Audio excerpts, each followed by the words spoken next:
Alright, so for this service call, we got called out to replace 4 tires on this front end loader. As you can see here, 2 of the front tires on this loader has some sidewall damage, which were leaking. Customer ordered 23.525 Hercules tires. So here we go. First thing you want to do is go ahead and remove your cap or your adapter piece. Then obviously you're going to remove your core so you can let the air out of the tire. Once you got the air out of the tire completely, I do operate a boom truck. Here I am applying a little bit of pressure on the front side of this tire so we can push the taper band and the front flange backwards so we can remove this lock ring.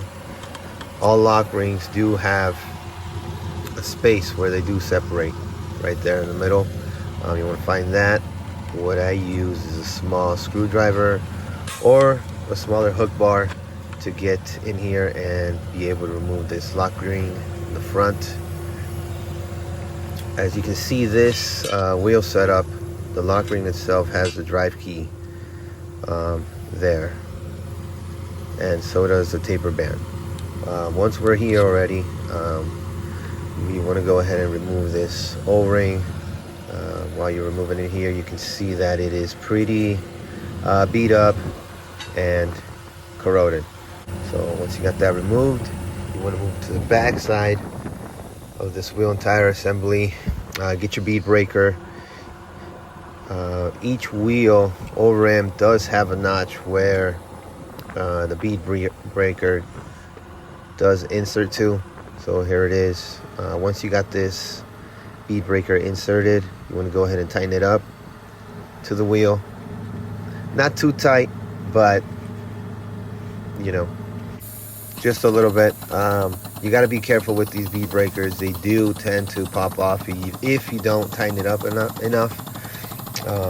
It'll kick back and potentially could hit you. So just be careful with that. Keep that in mind. Here we go. We put some power to the bead breaker, and it is pushing the rear flange in, which then pushes the tire, which then pushes the tire off the rim, breaking the bead. Here we go. Once you got it pushed in, release your bead breaker, and there you go. Did its job. Go back to the front side. I'm here using my boom. Gonna grab the tire.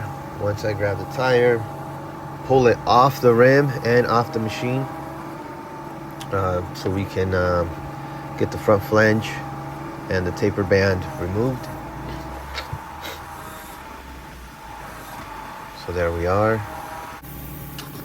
So I typically like to lay down the tire to remove the front parts.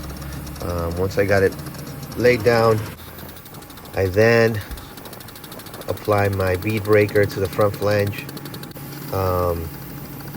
This taper band, they do have that notch where your bead breaker will go into. So what we're doing here is the bead breaker itself is hooked onto the taper band, pushing on the flange, and what you're doing here is removing the taper band from the tire.